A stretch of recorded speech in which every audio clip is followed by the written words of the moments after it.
Translated by Bhikkhu Bodhi. Suttacentral.net and suttas.com. DN 12 Lohicca Sutta. Good and bad teachers.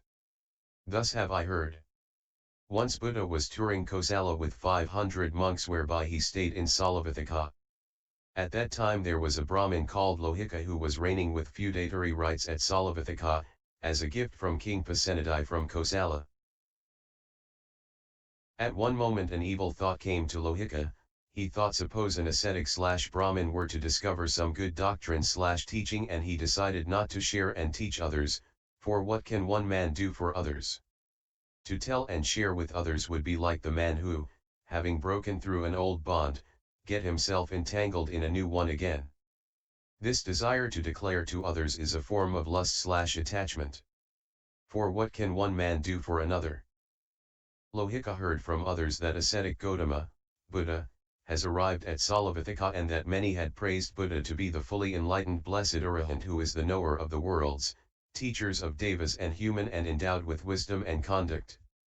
Ascetic Gautama is known to teach the Dhamma that is lovely at the beginning, middle, and in the end.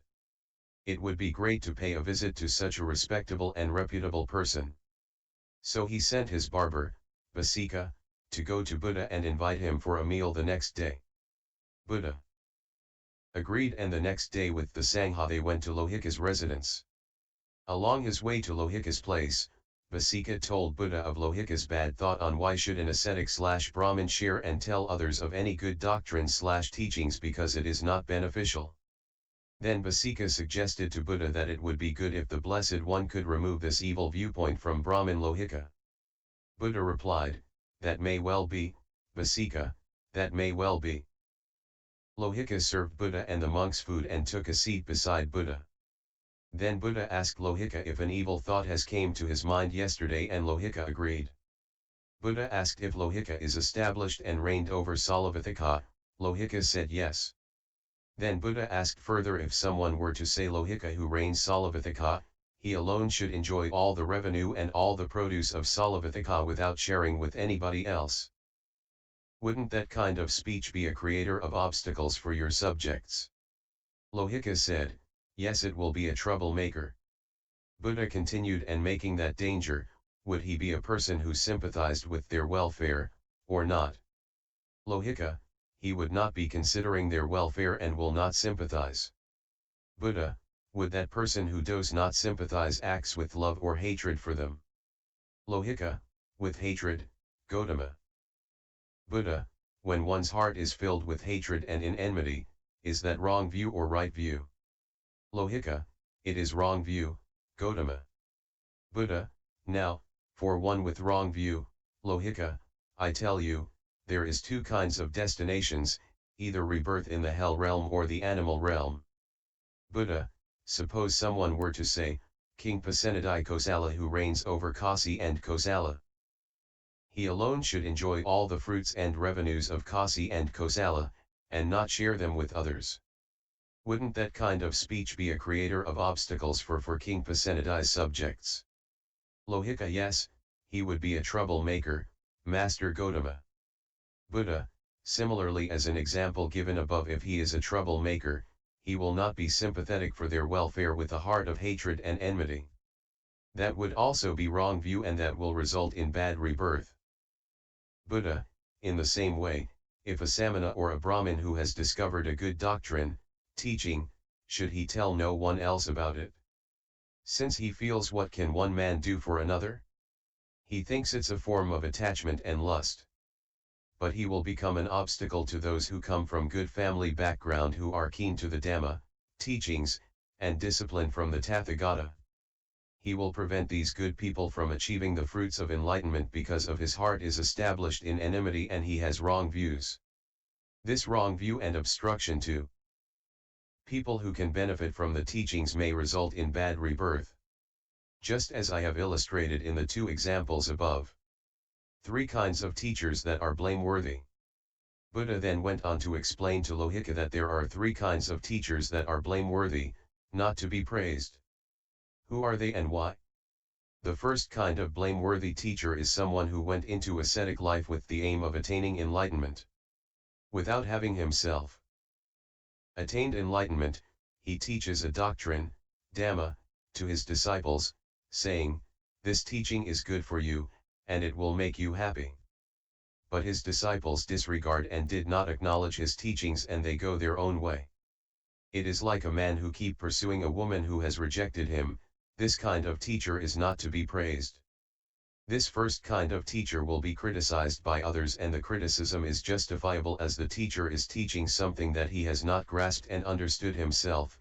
He is teaching others the wrong things. The second kind of blameworthy teacher is someone who went into ascetic life with the aim of attaining enlightenment. Without having himself attained enlightenment, he teaches a doctrine, Dhamma, to his disciples, saying, "This teaching is good for you, and it will make you happy." These disciples of his listened attentively, believed in his words and practice according to this teacher's doctrine. Such a teacher is like a farmer neglecting his own field, and go out minding his neighbor's field. This second kind of teacher will be criticized by others, and the criticism is justifiable as the teacher is teaching something that he has not grasped and understood himself, and yet he is teaching others the wrong things.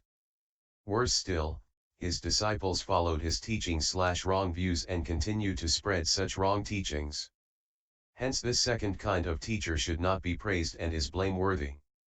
The third kind of blameworthy teacher is someone who went into ascetic life and has attained the fruits of enlightenment.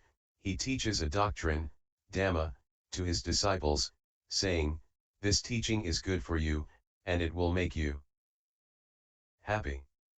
But his disciples disregard and did not acknowledge his teachings, and they go their own way. It is like having cut through an old bond, one were to make another new bond. This kind of teacher is not to be praised. This third kind of teacher will be criticized by others, and the criticism is justifiable as the teacher who has known the right doctrine did not try to correct the wrong views of his disciples and reinforce the right teachings to them. Lohicca then asked Buddha what kind of teacher should be praised and not to be criticized. Buddha, a Tathágata arises in the world, an Arahant, fully enlightened Buddha. He has realized the Four Noble Truths and discovered the Noble Eightfold Path by himself, endowed with wisdom and conduct, welfarer, knower of the worlds. He knows the arising, the cessation and the means to the cessation of the worlds, incomparable trainer of men to be tamed. He surpasses in terms of virtue, knowledge, concentration, deliverance, and understanding, teacher of gods and humans, enlightened and blessed. He, having realized it by his own super-knowledge, preaches the Dhamma, which is lovely in its beginning, lovely in its middle, lovely in its ending, in the spirit and in the letter, and displays the fully perfected and purified holy life.